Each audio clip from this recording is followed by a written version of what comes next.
Well, it is that time of the year already. 2021 has come to a close, and it's time to talk about the best and the worst movies of 2021, in my humble opinion. Now, I've already released my 10 favorite films of 2021, which you can see in a separate video, and I'll have the link to that video in the description box down below. But today, we're gonna talk about the movies that were my least favorite, or the 10 worst movies of 2021 for me. Now, we live in a sea of very different opinions, and I'm not here to ruffle any feathers. There's a mixture of good and bad in every single cinematic movie year. So let's go ahead and dive on into what are my 10 least favorite films of 2021. We're gonna start with my number 10 and work my way up to number 1. In my number 10 spot, we have The Dig. And basically, this movie made my list because it is so incredibly forgettable. But what I do remember is it was very kind of mundane. It was very kind of boring, but there were moments that did feel melodramatic. And even though it's a story that, though it doesn't seem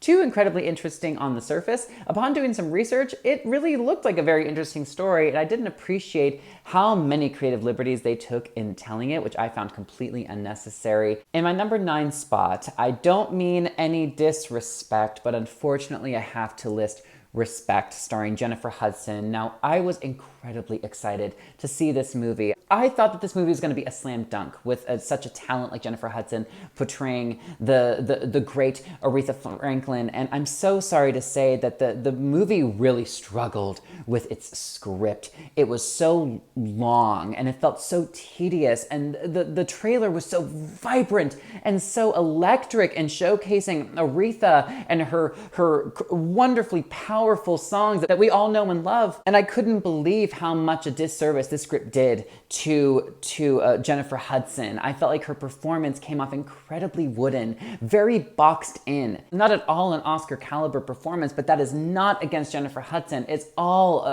the script. This movie needed to be cut down, it needed to be repaced, and they really needed to add some more life and energy to it, especially in the character of Aretha Franklin. There is so much story to tell, and we deserve an amazing Oscar caliber movie for Aretha Franklin. And I'm so sorry to say that this movie completely missed the mark in several ways and just felt more like a chore to sit through and watch when the trailer had been such a joy to witness. In my number 8 spot, we have Red Notice. And to be honest with you, I would not have even watched this movie had Gal Gadot not been in it. And even though she was in it and she was super fucking fun a lot of the time, this movie was just ridiculous, and I felt like it didn't take itself seriously whatsoever. Yes, you have 3 gigantic A-list actors like Dwayne "The Rock" Johnson, Ryan Reynolds, and Gal Gadot headlining this movie.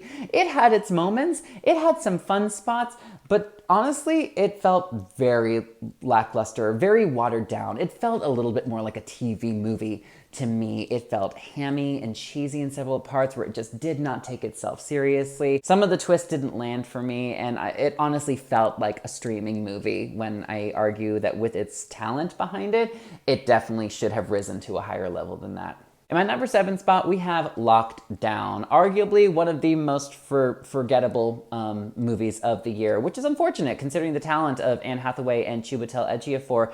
This movie had no idea what to do with itself. It didn't know whether to be a rom-com or a relationship drama or a kind of like Ocean's 11 thriller or a heist movie. I felt like 5 different directors pitched their movie idea, and rather than the studio picking one of them, it picked all 5 and just like spliced it all together into a hodgepodge of a mess of a movie. The performances were perfectly fine by the 2 leads, but the rest of the movie was just had a major identity crisis and did not flow well at all. In my number 6 spot, we have Moxie. Now, this movie had really, really good intentions, and I can tell the intention is there, but I feel like the script came off incredibly juvenile. It felt very spoon-fed. It felt very freeform or ABC Family to me, and I don't have time or patience for stories like that. No disrespect to those that enjoy those, but this movie just felt incredibly hammy. I really was hoping for more from Amy Poehler, since this was, I believe, her directorial debut. In my number 5 spot, we have Cinderella. This movie, I honestly have more fun watching critic or audience reactions to this movie on YouTube far more than I did watching this movie. Now, I will say, A number of the songs were catchy, and a couple of the performances were perfectly fine. But otherwise, this was just a mess of a movie musical. I mean, come on. Ella Enchanted was leagues better than this movie, and even that movie was hammy and over the top and struggled to take itself seriously at times, but yet it worked. There was magic. There was life there. This Cinderella just felt like nails on a chalkboard a lot of the time, and even though they tried to subvert expectations, I felt like the performances did not help in selling some of the changes that they made to the story. I applaud them for trying to take bold swings, but ultimately I don't think it worked hardly at all. And a lot of the songs, quite frankly, didn't work. I mean, jukebox musicals don't really work half the time in my opinion, especially when the songs really don't add anything special to the progression of the story, and a lot of the soundtrack, though catchy, I felt like did nothing for the story whatsoever. In my number 4 spot, we have Tom and Jerry. Now, I mean, to be fair, this movie I feel like was made to cater to small children, and that's fine. If small children are entertained, then this movie is probably doing its job and what it set out to do. But for me, I was expecting something a little bit more fun, kind of like similarly to Who Framed Roger Rabbit. Now, of course, I wasn't expecting it to be at that level, especially based off the previews, but I was expecting a little bit more than what I got, which was just a pandering little children movie with hardly any nostalgia moments of Tom and Jerry that really spoke to me whatsoever. In my number 3 spot, we have Mortal Kombat. Now, I tried. I know there is such a crazy big fan base for this movie, and I think that there is so much potential in this franchise to make a groundbreaking movie, but instead, I feel like we got a movie that really wasn't too much better than Dragon Ball Evolution. I'm sorry, I said it. I felt like the majority of the acting was super cringe. I felt like they didn't even touch upon some of the more interesting elements of the Mortal Kombat universe.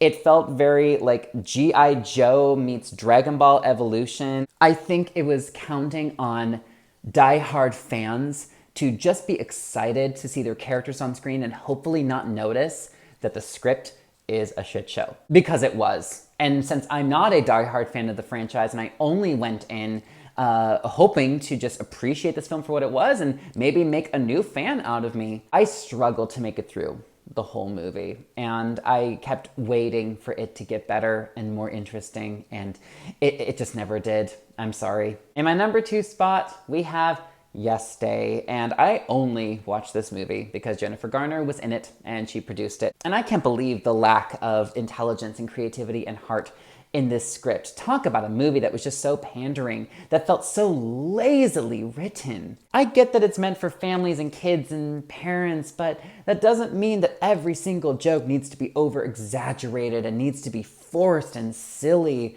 with no realism. Every single character felt completely over the top. Every message felt incredibly spoon-fed. Jennifer Garner is a delight to see, and so I mean, you love her no matter what, but my God, this movie was just, it was just painful. I'm sorry, it was painful. And in my number 1 spot, hands down, my least favorite movie of the year, the worst movie I've seen all year by far, is Annette. I can't believe what I saw when I saw it. I feel like this movie was so far up its own ass in trying to be creatively out of the ordinary and breaking the box of conventional musicals. I felt like it was like an art house emo film student trying to go against the man and go against expectations and conventional Hollywood musical tropes to make something so bizarre, to push the envelope. And my God, this movie just felt so random. It was disturbing part of the time. I didn't know what the fuck was going on. I didn't understand hardly any of the creative decisions. And the music, I'm sorry, was not good at all. There wasn't one good song. None of the lyrics felt remotely inspired.